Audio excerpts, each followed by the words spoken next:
बच्चों नमस्कार। आज की वीडियो में हम भक्ति काल का शेष काव्य वर्गीकरण पढ़ेंगे। पहली वीडियो में आपने पढ़ा था कि भक्ति काल के काव्य को दो शाखाओं में विभाजित किया गया, निर्गुण काव्य शाखा और सगुण काव्य शाखा।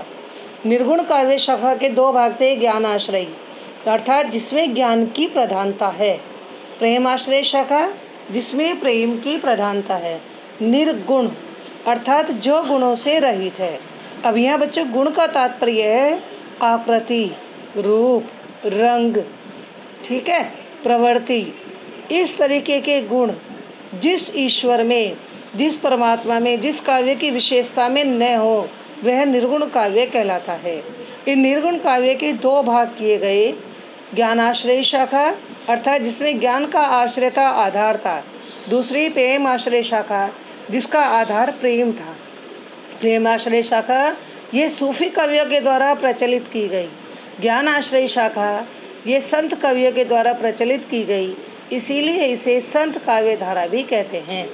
दूसरा है सगुण काव्य, इसके भी दो भाग किए गए। सगुण माने गुणों के सहित अर्थात जिस व्यक्ति का कोई आधार है, जिसकी कोई आकृति है, रूप है, प्रवृत्ति है, स्वभाव है, ऐसी व्यक्ति को सगुण भक्ति का नाम दिया गया।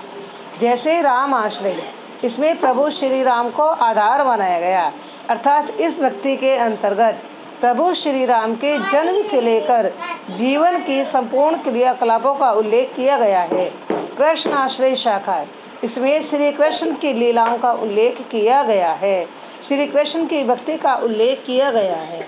तब बच्चों आगे है भक्ति काल, हिंदी पद्य साहित्य का।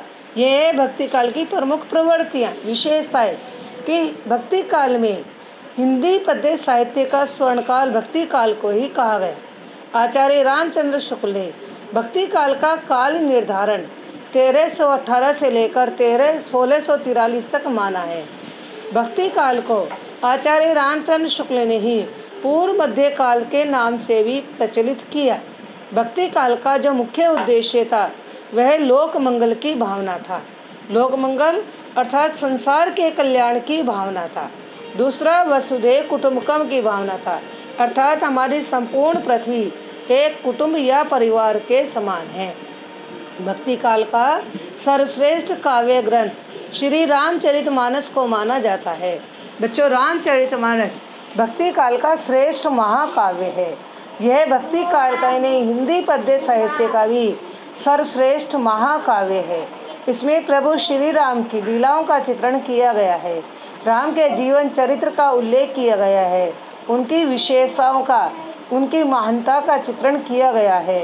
रामचरितमानस के कारण ही हमारे यहाँ लोक मंगल की भावना और वसुधैव कुटुंबकम की भावना इस काव्य की मुख्य विशेषता बनी। भक्ति काल की जो काव्य भाषा थी वह बच्चों ब्रज और अवधी भाषा प्रमुख थी, क्योंकि इसमें अधिकांश काव्य ब्रज और अवधी भाषा में लिखा गया। कवि तुलसीदास ने भी विनय पत्रिका, गीतावली, कवितावली ब्रज भाषा में लिखी। कवि सूरदास और अष्टछाप के कवियों का काव्य भी ब्रज भाषा में ही रचित हुआ। श्री रामचरितमानस अवधी भाषा का महाकाव्य हुआ, पद्मावत अवधी भाषा का महाकाव्य हुआ। भक्ति काल की मुख्य विशेषता थी गुरु की महत्ता या गुरु को महत्व देना। गोस्वामी तुलसीदास और कवि सूरदास जो भक्ति काल के मुख्य कवि थे, इनकी भक्ति का स्वरूप इस प्रकार है। गोस्वामी तुलसीदास की भक्ति दास्य भाव की थी। वो एक दास की भांति भगवान की अनुनय विनय करते थे, उनकी प्रार्थना करते, उन्हें अपना भक्त मानते थे, स्वामी मानते थे और स्वयं को उनका दास मानते थे। जबकि कवि सूरदास अपने प्रभु को अपना सखा या मित्र मानते थे, तब उनकी बाल लीलाओं का वर्णन आनंद विभोर होकर करते थे। भक्ति काल में अवतारवाद की प्रधानता थी।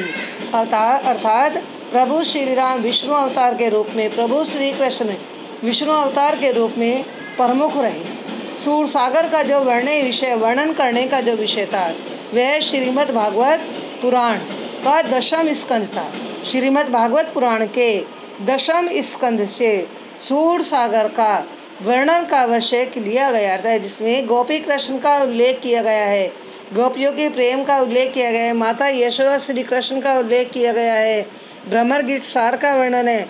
यह सब कुछ आधार श्रीमद् भागवत पुराण के 10वें स्कंद पर आधारित है। बच्चों, भक्ति काल का मुख्य रस शांत और वात्सल्य तथा श्रृंगार रस इसका प्रमुख रस रहे हैं। अब इसके बाद हम आगे भक्ति काल की निर्गुण काव्य धारा के मुख्य बिंदुओं को पढ़ेंगे। भक्ति काल का ये आपको बताई दिया था एक सारणी के माध्यम से कि भक्ति काल का काव्य आपका 4 शाखाओं में उप शाखाओं में बटा हुआ है। निर्गुण, सगुण, ज्ञानाश्रयी, प्रेमाश्रयी, रामाश्रयी, कृष्णाश्रयी। आज हम इसमें पढ़ते हैं निर्गुण काव्य धारा। निर्गुण काव्य धारा के अंतर्गत कवि उल्लेख करते हैं कि निर्गुण काव्य धारा में प्रमुख बिंदु क्या है इसके कि निर्गुण काव्य धारा में ब्रह्मा, ईश्वर, परमात्मा के निराकार अनुभूतियों को ही प्रधान माना गया है। अर्थात निर्गुण काव्य करने वाले जितने कवि थे उन्होंने क्या कहा कि ब्रह्म इस संसार के कण कण में व्याप्त है, ईश्वर प्रत्येक प्राणी में निवास करता है, परमात्मा आत्मा का एक अंश है जो हम सभी में निवास करता है। जैसे संत कबीरदास के दोहे या पदावली पढ़ते हैं, आपको आत्मा परमात्मा का उल्लेख उसमें मिल जाता है। इसी धारा के जो कवि हैं उन्होंने निर्गुण, निराकार, सर्वव्यापी ईश्वर को प्रमुख माना है, आत्मा और मन से उसका अनुभव किया है। ये कवि ब्रह्म की अनुभूति को ज्ञान और प्रेम दोनों के रूप में ही ग्रहण करते हैं। इस धारा में काव्य को 2 भागों में यानी 2 धाराओं में विभक्त किया गया है, ज्ञानाश्रयी और प्रेमाश्रयी धारा। ज्ञानाश्रयी और प्रेमाश्रयी धारा इसकी प्रमुख काव्य धाराएं रही है। अब बच्चों, इसके बाद आगे देखते हैं ज्ञानाश्रयी और प्रेमाश्रयी शाखाओं का परिचय। ज्ञानाश्रयी और प्रेमाश्रयी शाखाओं के परिचय में निर्गुण काव्य में जो ज्ञानाश्रयी शाखा है उसमें ज्ञान की प्रधानता है। ईश्वर के स्वरूप को तात्विक विवेचन किया गया, तत्वों के आधार पर विवेचन किया गया है कि ईश्वर क्या है, संसार मोहमाया है, ईश्वर परमात्मा है, हम जीवात्मा है। यह जीवात्मा ईश्वर से मिलने के लिए, परमात्मा से मिलने के लिए व्याकुल होती है और संसार की मोहमाया, सांसारिक विषय वासनाओं के बंधन उसे रोकने का प्रयास करते हैं। डॉक्टर रामकुमार वर्मा ने ज्ञानाश्रयी शाखा को संत काव्य नाम से भी जाना जाता है। डॉक्टर रामकुमार वर्मा ने ज्ञानाश्रयी काव्य को संत काव्य का नाम दिया। संत काव्य या ज्ञानाश्रयी काव्य के प्रथम प्रवर्तक प्रमुख कवि संत कबीरदास को माना जाता है, क्योंकि संत कबीरदास ज्ञानाश्रयी शाखा के आधारभूत कवि हैं। अगर ज्ञानाश्रयी शाखा को जानना है तो हम कबीरदास की रचनाओं का उल्लेख करते हैं, क्योंकि बच्चों अन्य कवियों की रचनाएं तो आपको गुरु ग्रंथ साहिब में या अन्य छोटे छोटे ग्रंथों में मिल जाती हैं जो अधिक प्रचलित नहीं है, लेकिन संत कबीरदास का काव्य प्रारंभ काल से ही अत्यंत प्रचलित है। वह आप कक्षा 6 से अब तक लगातार पढ़ते चले आ रहे हैं। किसी न किसी रूप में ये संत कबीरदास संत थे जो अपने आप को पढ़ा लिखा नहीं मानते थे, पढ़े लिखे भी नहीं थे, इन्हें अक्षर ज्ञान भी नहीं था। इन्होंने कहा था कि मसी कागज छुओ नहीं, कलम गेह नहीं घात। कबीरदास की प्रमुख रचना बीजक है। संत काव्य के अन्य कवि हैं रैदास, नानक देव, दादू, दयाल आदि। संत कवियों ने काव्य की जो भाषा का प्रयोग किया उसे पंचमेल खिचड़ी या सदुकड़ी भाषा कहते हैं, क्योंकि बच्चों इस भाषा के अंतर्गत 5 प्रकार की भाषाओं के शब्दों का प्रयोग है।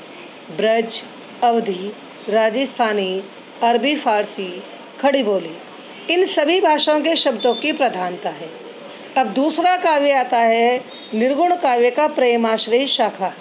प्रेमाश्रयी शाखा का प्रचलन सूफी मुस्लिम कवियों के द्वारा आरंभ हुआ। इन्होंने अपने काव्य को जो नाम दिया वह प्रेमाश्रयी काव्य नाम दिया। प्रेमाश्रयी क्यों दिया?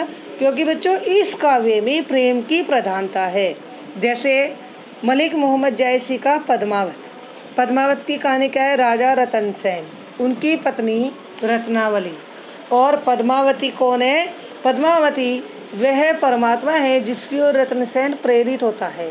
तोता राजा रतन सेन के लिए गुरु है। तो प्रेम को आधार बनाकर उन्होंने आत्मा परमात्मा के मिलन का उल्लेख किया है। इस काव्य में प्रेमाख्यानों अर्थात प्रेम पर आधारित महाकाव्यों की रचना की गई। तो प्रेम आख्यानों की इस युग में इस काव्य धारा में प्रधानता रही है। इस काव्य के कवियों की जो काव्य शैली थी वह मसनवी काव्य शैली थी। इन्होंने उसे एक अलग नाम दिया। ये सूफी कवियों की शैली थी। बच्चों पेपर में प्रश्न आ जाता है कि सूफी काव्यों की काव्य शैली है मसनवी, महाकाव्य शैली, मुक्तक शैली, प्रबंध शैली। तो आपको लिखना है मनस्वी शैली। इस काव्य के प्रथम कवि कुतुबन को जाना जाता है, जिनकी रचना मृगावती है। इस काव्य के प्रमुख प्रतिनिधि कवि मलिक मोहम्मद जायसी हैं, जिनका काव्य ग्रंथ है पद्मावत। और इसके अतिरिक्त इस काव्य में मज्जन, कुतुबन आदि, चंदायन, मुल्ला दाऊद आदि और भी अन्य कवि हैं।